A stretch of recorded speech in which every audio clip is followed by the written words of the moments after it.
नमस्कार, जय हिंद साथियों। मैं हूं विवेक औदिच्य। आप सभी प्यारे प्यारे दोस्तों का हार्दिक स्वागत, वंदन, चंदन और अभिनंदन है दोस्तों आपके अपने YouTube channel Audichya exam preparation पर। फ्रेंड्स, जैसा कि आप सभी लोगों को विदित है कि हिंदी की सीरीज जो है वो कंटिन्यूअस तरीके से चल रही है। दोस्तों बहुत बेहतरीन सीरीज चल रही है, आप सभी लोग जुड़े इससे और हिंदी में अपना स्कोर 30 में 30 यूपी टेट में, 30 में 30 सी टेट में पाएं दोस्तों। फ्रेंड्स, जैसा कि आप हमारी स्क्रीन पर देख पा रहे हैं, स्क्रीन पर लिखा हुआ है M D triple S C B PRT 2021 a complete batch course. एक complete batch course Unacademy platform की तरफ से आप सभी लोगों के लिए 25 सितंबर से स्टार्ट हो चुका है, जिसमें इंडिया के top to top faculties, top to top educators आपको स्टडी कराएंगे दोस्तों। वहीं यदि मैं बात करूं अनअकैडमी के प्लस फीचर्स को लेकर के, तो अनअकैडमी के प्लस फीचर्स हैं, अपने फेवरेट एजुकेटर से पढ़ सकते हो, कंप्लीट एग्जाम प्रिपरेशन कराई जाएगी, पूरा का पूरा डाउट क्लियर किया जाएगा, पूरा का पूरा सिलेबस कवर कराया जाएगा, फ्री टेस्ट सीरीज कराई जाएंगे और वीकली फ्री मॉक टेस्ट भी कराए जाएंगे दोस्तों। वहीं यदि मैं बात करूं आप सभी लोगों से इस श्रृंखला को लेकर के, तो इसमें आपको क्या प्राइस पे करना होगा प्लस सब्सक्रिप्शन के लिए। दोस्तों यदि आप सीटेट की तैयारी कर रहे हैं, यदि आप यूपी टेट की तैयारी कर रहे हैं, यदि आप ऑल स्टेट टेट की तैयारी कर रहे हैं, ऑल स्टेट टेट की तैयारी कर रहे हैं दोस्तों, तो इसके लिए आपको वन टाइम पेमेंट करना होगा दोस्तों, मात्र 729 रुपए का। सीटेट का बैच आपको मिलेगा, यूपी टेट का बैच मिलेगा, एमपी टेट का मिलेगा, जे टेट का मिलेगा, सीजी टेट टेट का मिलेगा। सारे बैच आपको ऑन गोइंग बैचेस मिलेंगे, कंप्लीटेड बैच मिलेंगे एंड आपके अपकमिंग बैचेस मिलेंगे और फ्री टेस्ट और मॉक टेस्ट भी आपको दिए जाएंगे। रेफरल कोड दोस्तों आपको याद रखना है 729 में जब ही पड़ेगा जब आप मेरा रेफरल कोड यूज करेंगे तब। रेफरल कोड दोस्तों क्या है? ऑडी10, AUDI10, ऑडी10 मेरा रेफरल कोड दोस्तों है। जब आप इसको फिल करेंगे तो आपको दोस्तों 10% का डिस्काउंट दे दिया जाएगा। डिस्क्रिप्शन बॉक्स में लिंक दिया गया है, वहां से जुड़ेंगे तो गेट सब्सक्रिप्शन पे जाना होगा। गेट सब्सक्रिप्शन जब आप जाएंगे तो 899 आपको प्राइस दिखा रहा होगा, लेकिन दोस्तों यदि आप जैसे ही आप ये रेफरल कोड डालेंगे तो 801 दिखाने लगेगा, तुरंत आप रिडीम कॉइन करेंगे तो 729 दिखाने लगेगा। चलिए चलते हैं दोस्तों आज की श्रृंखला की तरफ। आज की श्रृंखला दोस्तों बहुत ही अहम इंपॉर्टेंट होने वाली है आप सभी लोगों के लिए। पहला क्वेश्चन जो है वह आपकी स्क्रीन पर रहा ये कि बिहारी के प्रसिद्ध क्या है? कवित्व है, सवैये हैं, पद हैं या दोहे हैं? दोस्तों बिहारी के प्रसिद्ध पूछे गए हैं, तो बिहारी के प्रसिद्ध दोहे हैं। बिहारी के क्या प्रसिद्ध हैं? बिहारी के प्रसिद्ध दोहे हैं। चलिए चलते हैं नेक्स्ट प्रश्न की तरफ। नेक्स्ट प्रश्न है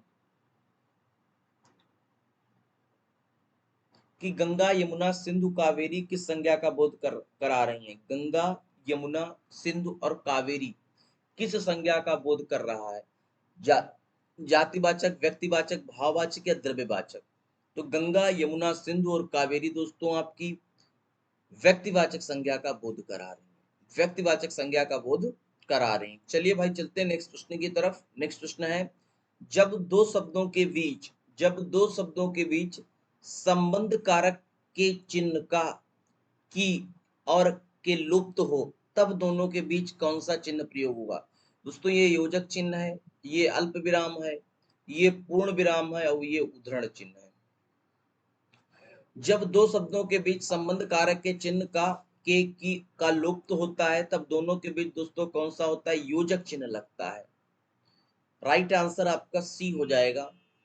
चलिए चलते हैं दोस्तों नेक्स्ट प्रश्न की तरफ। नेक्स्ट प्रश्न है कि कबीर जुलाहा थे, रेखांकित शब्द में कौन सी संज्ञा है कि कबीर जुलाहा थे? व्यक्तिवाचक, गुणवाचक, भाववाचक या जातिवाचक? जुलाहा के बारे में बात की गई है, यानी कि कबीर यदि पूछा जाता तो व्यक्तिवाचक हो जाता, लेकिन जुलाहा को रेखांकित किया गया है। जुलाहा एक जाति होती है दोस्तों। राइट आंसर आपका डी हो जाएगा। भाववाचक संज्ञा का यदि पता करना हो दोस्तों तो भाववाचक संज्ञा कैसे पता करते हैं कि यदि कोई वस्तु अदृश्य है, अवास्तविक है, अमूर्त है तो भाववाचक संज्ञा में चली जाती है। नेक्स्ट क्वेश्चन है कि अपनों से छोटों के प्रति शुभकामनाएं देने के लिए किस चिन्ह का प्रयोग करेंगे? प्रश्नवाचक चिन्ह का प्रयोग करेंगे, उद्धरण चिन्ह का प्रयोग करेंगे, योजक चिन्ह का प्रयोग करेंगे या विस्मयादि बोधक चिन्ह का प्रयोग करेंगे?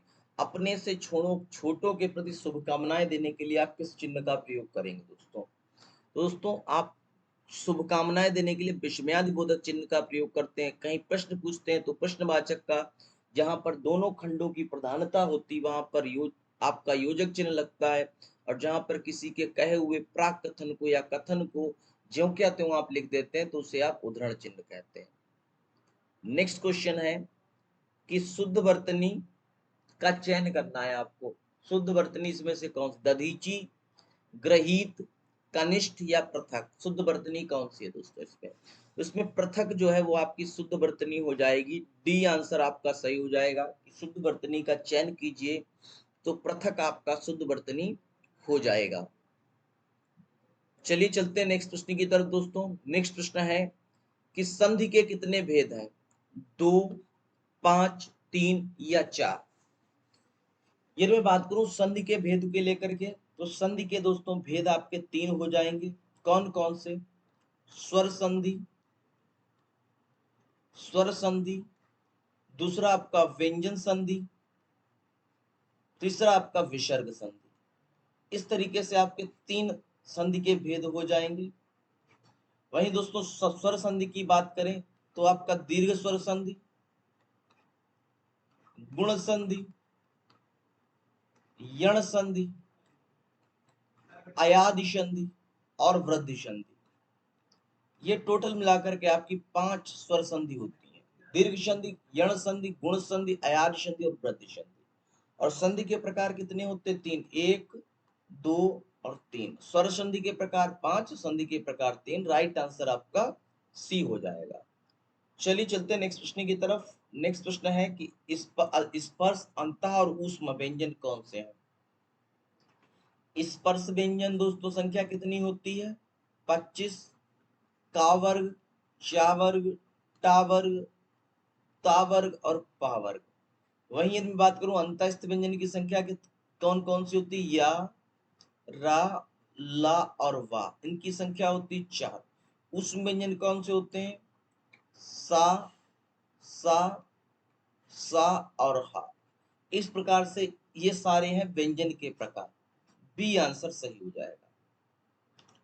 नेक्स्ट क्वेश्चन की तरफ चलते हैं कि किसका उच्चारण हा की तरह होता है? हा की तरह किसका उच्चारण होता है? अनुस्वर का नहीं, अंग, निर्नासिक का नहीं, अनुनासिक का नहीं, विसर्ग आहा। विसर्ग का उच्चारण दोस्तों हा की तरह होता है।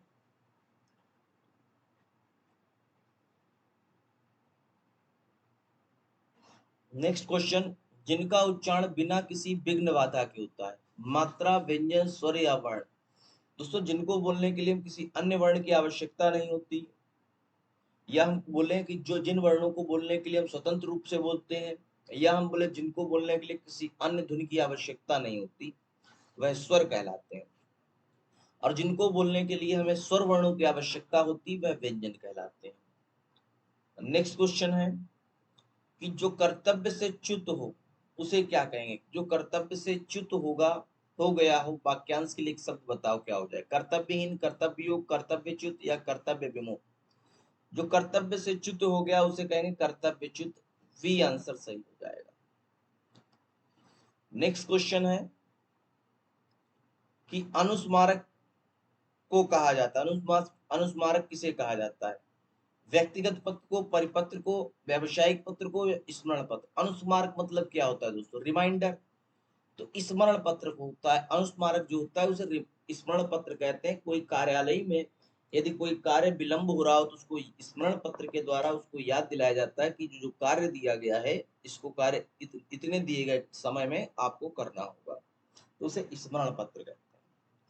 चलते नेक्स्ट प्रश्न की तरफ कि किरकिरा होना मुहावरे का अर्थ क्या है? कंकड़ होना, विघ्न होना, मजा आना या दुखी होना? तो किरकिरा होना मुहावरे का अर्थ दोस्तों हो जाएगा विघ्न आना। राइट आंसर आपका क्या हो जाएगा? सी आंसर सही हो जाएगा कि विघ्न जब पड़ जाता है तो उसे किरकिरा होना कहते हैं। सी आंसर सही हो जाएगा। दोस्तों आज की श्रृंखला यहीं पर समाप्त करते हैं। मिलते हैं नेक्स्ट वीडियो के साथ, नेक्स्ट टॉपिक के साथ। धन्यवाद। जय हिंद साथियों।